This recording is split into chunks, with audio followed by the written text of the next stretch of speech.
Hey everyone, welcome back. It has been a crazy week with this new chapter 1054 of One Piece. It just gave me so many great ideas for videos. So many different storylines appeared, and it just gave me ideas for videos for Sabo, Akainu, Big Mom, and Kaido. Just a bunch of different ideas, including this one about the Gorosei or Imu. But before we start, please like, share, and subscribe to the video. So, as you can tell, this video is about Gorosei and the world government and actually Imu as well. And I really think that they're up to something's going on. And I really actually think that during the Reverie, they were playing 4D chess without anyone even knowing it. Not before the Reverie started, but actually during it in real time while these crazy incidents were going on and happening right before their eyes. How were they doing that? Well, I'll explain to you.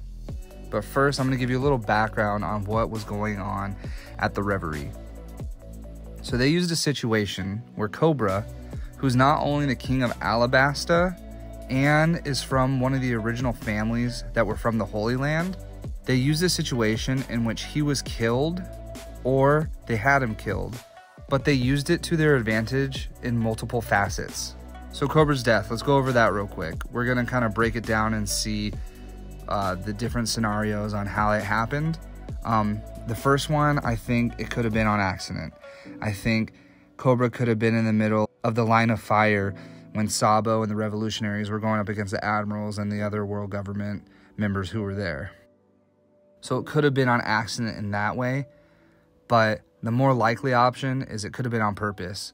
Now, the only two different sides that could have done it were the revolutionaries, or it could have been the world government. In this particular situation, I really don't think that the revolutionaries had him killed. But the world government could have very well used the chaos and everything going on to have Cobra being killed. So the next question is, why would they want to kill Cobra? So I think the first reason why they would want to kill him is because he had a lot of objections to the world government and how the world was being ran, specifically with the Shishibukai and how Crocodile took over their country. And pretty much, if it wasn't for Luffy, obviously, he would have taken over the whole country and they would have been tossed into chaos. And I think to them, he was being a nuisance because he was bringing that to them. He was bringing that to the forefront, saying that the warlords are not a good system. They are not controlled. You don't have as much control over them as you think you do. This is an example of why. And I think another reason that they could have wanted Cobra killed is for the Nefertari family leaving the Holy Land in the first place. Now, there's a couple of rumors out there where Imu is immortal and had the immortality surgery done on them. That could very well be the case. So Imu could have been around when the Nefertaris left and still holds a grudge towards them. And if that's not the case, they still could be holding a grudge regardless, saying, oh, you're too good for the Holy Land, you're leaving, you think you're better than that. I think that could actually be a reason why that they're not a fan of Cobra also.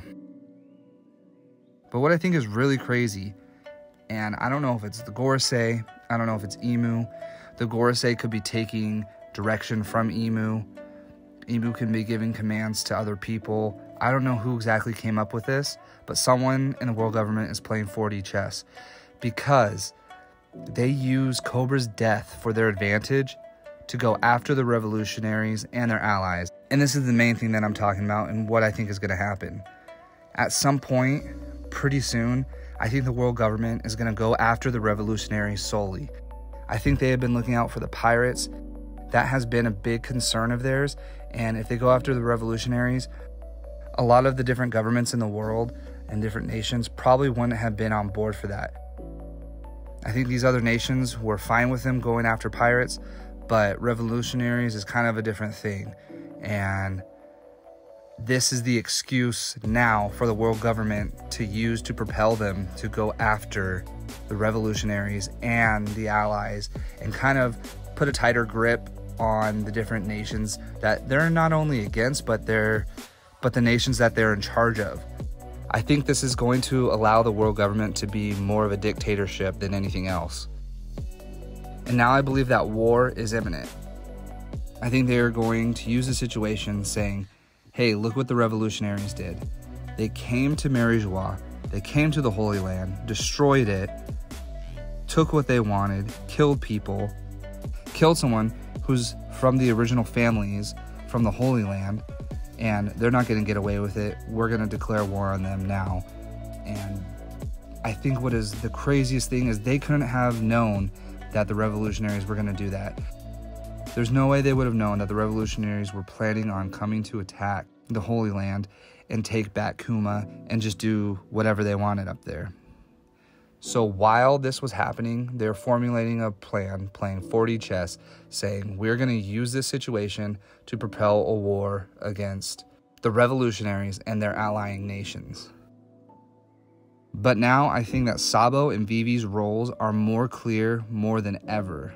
I think that something's going to happen with Sabo and Vivi, and you guys are just going to have to wait and hear what my thoughts are on that in the next video. Thank you guys for watching the video. Please remember to like, share, and subscribe, and I'll see you next time. Bye.